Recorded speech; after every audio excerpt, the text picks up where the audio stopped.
네가 원하는 모든 것을 다 가져라. 피로 지은 죄 피로 씻을 것이다. 나 뽕천의 딸 홍이가 송유백의 피를 거두러 왔다.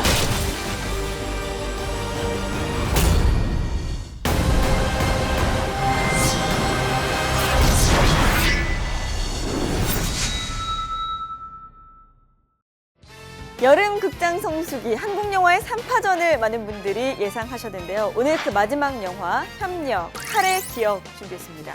협녀를 또 많은 분들이 기대하고 계세요. 네. 이병헌 씨의 연기, 또 전도연 씨와의 케미, 그다음에 김고은 씨까지 네. 예, 간단한 줄거리부터 설명을 해주시겠어요? 네, 협력 칼의 기억. 줄거리가 굉장히 복잡합니다. 잘 들으셔야 됩니다. 지금부터 VCR 인 하시고. 네, 홍이라고 하는 젊은 여공객이 있는데요. 월소라고 하는 요령의 여인에게 키워져요. 그런데 이 홍이가 친딸은 아니에요. 일단 그렇게 설정이 되어 있습니다. 근데 홍이가 나중에 이제 범의 달인이 된 상태에서 유백이라고 하는 그 실력자가 개최하는 무술 대회에 출전을 하게 됩니다. 네. 유백과 월소는 사실 이전에 같이 뭔가 반란을 도모했다가 동료를 배신했던 인물로 네. 운명의 엇갈림 속에서 서로 다른 길을 가게 되는데요. 여기서 이제 홍이가 월소의 그 명, 즉 너의 가족을 부모를 죽인 사람들에게 커서 복수를 해라 라고 하는 그런 명을 이제 수행을 하게 되는 상황에 이르게 되면서 이제 월소, 유백 그리고 홍이 간의 파전, 피해 검의 대결이 펼쳐진다. 뭐 이런 내용이 되겠습니다. 아, 감사합니다. 고생하셨어요. 한국 무협은 흥행 실패라는 어쨌든 약간의 공식이 있고, 그리고 또 무협을 표방해서 서양에서도 많이 만들잖아요. 네, 그렇죠. 다 안 된 건 아닌데 왜 한국에서만 만들면 굳이 이렇게 흥행 실패로 이어지는 걸까요? 그러니까 현지화라고 하는 부분 혹은 조금 어려운 말로 커스터마이징이라고 하는 것을 그 킬빌 같은 영화는 네. 대단히 훌륭하게 잘 한 거죠. 네. 그것을 어쨌든 무협 영화에 대한 오마주를 갖추면서 그 미국 영화적인 그런 그 특색을 거기다 가미를 한 거거든요. 우마 서머니 이소룡 옷을 딱 입고 네. 하는데 그것이 멋있단 말이에요. 일단 느낌이 난다는 거죠. 폼이 산다는 거죠. 근데 일단 우리 영화에서 사실 영화 속에서 뭐 이병헌 씨 같은 경우에 스토브 섀도우의 역할을 많이 했고 그동안 액션 연기를 많이 보여줬기 때문에 네. 검을 든 모습이 그렇게 어색하진 않은데 이를테면 전도연 씨라든가 김고은 씨가 이 검을 들고 있으면 왜 그렇게 좀 무거워 보여요. 그러니까 이게 진짜 실제로 그 무협 영화 속에서의 그 달인들은 검이 거의 내 몸의 일부처럼. 예, 뭐 몸의 일부처럼 그냥 확 하고 놀아야 되거든요. 이렇게 확 놀아야 되는데 이게 어이구 이렇게 될 것 같은 거예요. 이 영화는 보면은 와호장룡이 너무 생각이 나고 그러니까 주인공 캐릭터도 그런데다가 와호장룡 하면 생각나는 대나무 액션 있잖아요. 그 장면들이죠. 그걸 또 이렇게 또 남쪽 담양에 내려가서 네. 또 찍은 모양입니다. 근데 그런 것들이 너무 따라한다. 그러니까 지붕을 넘나드는 장면, 자객으로 들어가는 장면, 이 모든 것들이 와우장룡과 너무 겹쳐서 기시감이 아쉬웠죠. 느껴지는 장면들이 맞습니다. 워낙 많아. 네. 조금 전에 그 협녀라는 영화를 비롯해서 와호장룡에서도 보여줬다시피 중력을 무시하고 네, 이 날아다니는. 사람들은 완전히 그 무술 고수들이기 때문에 비현실적으로 붕붕 뛰어다니는 거죠. 마치 뭐 헐크처럼 네. 붕붕 뛰어다니는데 그게 그것이 아름다웠잖아요. 묘한 네. 묘한 아름다움을 네. 전달해 주는 거예요. 네. 왜냐하면 공중에서 우리가 일종의 서커스를 보는 것 같은 그런 느낌 있잖아요. 네. 근데 중요한 건 뭐냐면 이 영화 속에서의 와이어 액션의 연출은 사이징이 잘못됐다는 거예요. 그러니까는 와이어를 쓸 때는 멀찌감치 잡고 네. 와이어를 쓰지 않을 때는 붙어서 싸울 때 카메라가 바짝 같아서 붙여놓으면 뭐 휙하고 휙하고 휙하고 휙하고 하는데 어떻게 싸우는지 이게 분간이 안 돼. 합이 잘 느껴지지가 않는 거죠. 카메라가 액션을 많이 하고요. 예. 카메라가 이제 돌아가는 거죠. 편집과 카메라로 하고 이게 이제 무가 말 그대로 기술이거든요. 네. 협은 정신이죠. 그러니까 그래서 무협인데 이 영화에서 강조하는 것도 그래서인지 무보다 협을 그렇게 강조해요. 아. 그러니까 사사로움을 끊는 게 바로 그 사람을 그 죽이기 의리다, 위해서입니다. 정서다라고 해서 협적으로 가고 그들이 내 있는데 아버지 그 풍차와 협이 어머니를 죽였습니다. 감정과 사랑이라는 굉장히 국한된 협만 다루고 있기 때문에 이 무라는 부분에서의 기대감도 못 채워졌지만 전 더 흔들린다면 이 협에 대한 기대감을 못 채워지는 게 오히려 더 큰 문제가 아닐까라는 생각이 좀 들기도 했습니다. 뭔가 상호 보완적인 작용이 있어야 되는데 둘 다 애매해버린. 음. 근데 약간 그래서 그 무의 좀 디테일함이 떨어지는 걸 보완하고자 미장센에는 굉장히 신경을 쓰지 않아요. 그러니까 우리 대한민국의 땅은 좁음에도 불구하고 광활한 대자연을 보여주려고 했고. 근데 저 첫 장면 너무 어색했어요. 해바라기가 과도하게 컴퓨터 그래픽으로 만들어진 첫 장면도 그렇고요. 해바라기를 그 김고은 씨가 건너뛰는 장면에서 저는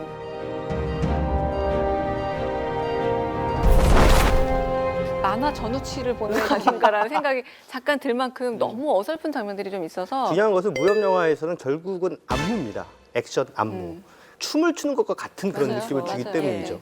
비교를 해봤을 때 와우 장룡의 와이어 액션, 특히 그 양자경이 밤중에 그 장찌하고 네. 검대결을 펼치죠.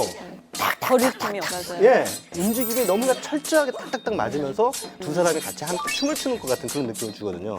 그래서 그런 사실은 안무적 쾌감이라는 것이 액션, 맞아요. 특히나 무협 영화에서는 반드시 들어가줘야 되는 거고 그것의 필수 조건은 네. 배우들이 준비가 돼 있어야 된다는 거예요.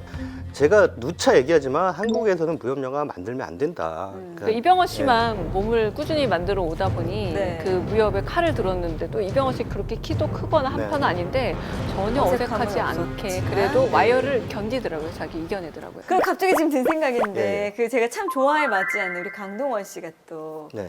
그 칼 휘두르는 장면이 있었잖아요. 군도. 군도에서 거의 춤추는 것 같은 장면 보여주지 근데 않아요? 그게 그 건무가 여기서 말하는 이제 말 그대로 합이 맞아야 되려면 그러니까 서로 이렇게 저렇게 받아치면서 완성이 되는데 거기서 또 거의 혼자 하는 그렇죠. 동무 느낌이 너무 강했단 말이에요. 그리고 일단 기럭지가 되면은 그게 대략적으로 화면이 살게 된다는 겁니다. 근데 그것만으로 해소하기에는 진짜 본격 무협으로는 눈 가리고 아웅이라는 게 한계가 있다라는 거죠.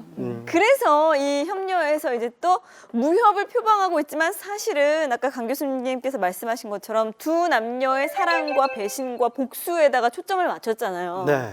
전 거기는 좋았는데 이 중간에 이병헌 씨가 전도연 씨 서로 이제 적이 된 거잖아요. 다가와서 요거까지 얘기해도 될 것 같아요. 신체 중요한 일부분을 확 훼손하면서 네. 도대체 네가 나한테 왜 그러냐면서 이글이글 야 배신감과 회한과 이 부분에서 내가 너의 이병헌 성공적 이런 생각이 들고 함께 멋진 연기를 보여줬고 정말 멋진 설득당한 연기를 보여주고요. 근데 증오와 사랑이 겹쳐 있는 감정이거든요. 연기력만큼은 좀 흠을 잡을 수가 없다라고 설득이 되더라고요. 네. 평론가님께서는 어떻게 네, 그러니까 그런 부분에서는 저도 이병헌 씨가 영화 속에서 자기 몫을 다 했다라고 생각이 들고요. 한 가지 안쓰러운 것은 이제 영화 속에서 몇 번 플래시백, 즉 과거 장면이 등장하는데요. 이병헌, 전도연 씨가 젊은 시절에 서로 알콩달콩 사랑을 나누는 네. 장면이 등장해요. 또 생각해 보세요. 40대 아줌마 아저씨가 20대를 연기하니까 그게 어울리겠습니까? 그걸 보면서 예전에 사실 내 마음의 풍금이라는 영화에서 둘이 같이 나왔잖아요. 맞아요. 네, 전도연, 이병헌 그때 정말 풋풋하고 예뻤거든요. 그게 그 영화가 갑자기 떠오르면서 막 슬퍼지는 거야. 역설적으로 그 플래시백 장면이 나오니까 이병헌, 전도연 이제 나이 들었구나 이런 생각이 드는 거예요. 지금의 현재의 모습이 아니라 과거 플래시백 장면에서 또 여실히 드러내고 있다는 점이 안타깝네요. 약간의 씁쓸함을 안겨준 대목이었습니다. 네. 어쨌든 이 세 분이 이제 주인공이기 때문에 이병헌 씨와 전도연 씨 사이에서 연기를 해야 하는 김고은 씨는 굉장히 부담이 컸을 것 같아요. 저는 너무 실망했어요. 오그라드는 연기 있잖아요. 그러니까 뭔가 잘하고 열심히 하려고 보여주는데 보는 사람이 오그라드는 느낌. 김고은 씨가 계속 헤매고요. 그 중반 이후에도 협녀가 이제 주인공이 사실 김고은 씨예요. 근데 그녀가 협녀가 되기는 너무 허덕거리는 느낌도 들었고 무술도 안 돼, 그리고 감정적인 것도 안 돼, 그리고 차이나타운에서 보여줬던 그 눈빛 연기를 하는데 얼굴 표정은 똑같다는 생각에 굉장히 좀 마음이 아플 정도로 실망했습니다, 저는. 그럼 신인에게 너무 큰 배역이 주어진 것도 그런 것 사실은 같아요. 문제겠죠. 네. 그만큼 이제 김고은 세대의 배우들 사이의 선택지가 네. 좁다는 의미일 수도 있어요. 그러니까 저런 역할을 소화해낼 만한 배우가 없다는. 사실은 별로 없는 거예요. 사실 은교라는 영화를 통해서 감독들이 사람 눈은 다 똑같거든요. 저 누구야? 쟤 끝내주는데 다 이렇게 되면서 욕심을 낸단 말이에요. 네. 사실 검증을 맞아요. 할 수 있는 기회들을 훨씬 더 많이 가져야 되는데 지나치게 검증이 안 된 상태에서 계속 아주 상당한 비중의 역할들을 계속 맡아왔단 말이에요. 그러니까 이게 과부하가 걸리는 거거든요. 근데 그 과부하의 이제 증거가 바로 이런 작품이라는 거죠. 본인 스스로도 굉장히 안타까울 수 있겠군요. 네. 자, 어떻게 엄지로 한번 해볼까요? 아니면 예? 엄지로 하시죠. 엄지로 해요? 하죠. 네. 알겠습니다. 엄지를 한번 들어보겠습니다. 하나, 둘, 셋. 중요한 건 뭐냐면 훌륭한 내용물을 훌륭한 그릇에 담아서 내야 맛이 있다는 거예요. 좋은 요리는 플레이트도 좋아야죠. 예. 오늘 한 줄 평은 그럼? 양장피가 짬뽕 그릇에 담겼네. 확 와닿습니다. 확 와닿아요. 저는 딱 이거예요. 반이에요. 로맨틱은 성공적, 무협은 실패. 그래서 중간으로 갔습니다. 전 아직 안 봤는데 두 분 말씀을 듣고 보니까 한번 보고 싶다는 생각이 들어요. 아마 지금 이 무비부비를 보시는 분들도 한번 그럼 궁금하니까 가서 확인을 해봐야겠다 이런 생각이. 그게 바로 우리 프로그램의 장점이야. 강점이자 장점. 혹평을 해도 보고 싶게 만든다는 거지. 대단한 프로그램 아니에요? 아, 네. 예. 그 영화 관계자분들 그리고 배우분들 많이 시청해 주시고 많이 응원해 주시기 바랍니다. 그러면 이 여세를 몰아서 네. 추천 영화까지 가볼까요? 네, 제가 오늘 소개해드릴 영화 프랑스 영화입니다. 블루룸이라고 하는 영화고요. 네. 파란 방이라는 뜻이죠. 바로 저 프랑스의 유명 작가 조르주 심농 예, 그 원작 소설. 그 원초적 본능이 이제 모티브를 따왔다 하는 그런 얘기가 있는데요. 네. 그 소설을 이제 프랑스의 마티오 아멜렉이라는 감독이 자기가 주연까지 겸하면서 이제 영화로 만들었습니다. 두 명의 남녀가 유부남 유부녀인데 불륜 관계에 빠져 있어요. 그런데 그러다가 어느 날 사건이 벌어집니다. 바로 여자의 남편이 죽는 거예요. 그래서 남자가 그 여자의 남편을 독살하는데 동참한 혐의로 이제 검찰 수사를 받게 됩니다. 네. 그래서 둘이 이제 신문을 받게 되는 과정을 통해서 이 두 사람의 그 사이에서 과연 어떤 일이 벌어졌었던 것인가라는 것을 미스터리적인 호흡으로 펼쳐놓고 있는 작품입니다. 대부분의 스릴러나 미스터리가 처음에 사건이 벌어지고 그 사건의 진실이 무엇인지 서서히 드러내는 방법을 택한다면 네. 이 영화는 그것을 퍼즐 맞추기식으로 하나씩 둘씩 꿰 맞추는 그런 재미를 선사하고 있는 색다른 미스터리입니다. 아름답긴 합니다. 이렇게 이미지를 보면 굉장히 아름답거든요. 네. 그런데 다루고 있는 이야기들을 듣다 보면은 마음이 아파지는 내용이고요. 뭔가 제목부터 좀 맞습니다. 잘 우리 이제 공단 그리고 공순이라는 말이 1970년대 굉장히 유행했었는데요. 그러니까 14살, 16살 이런 소녀들이 나이를 속여가면서까지 일을 하긴 했는데 삶을 송두리째 뺏겨버린 분들이 너무 많은 거죠. 네. 저는 너무 충격적이었던 게 소녀들이 월경 기간에도 하루에 한 번 화장실도 못 갈 정도로 일을 했대요. 그러니까 그 정도로 정말 척박한 상태에서 일을 했고, 그런데 우리 사회가 그럼 달라지고 발전됐으니까 과거 일로 묻어놓으면 되느냐?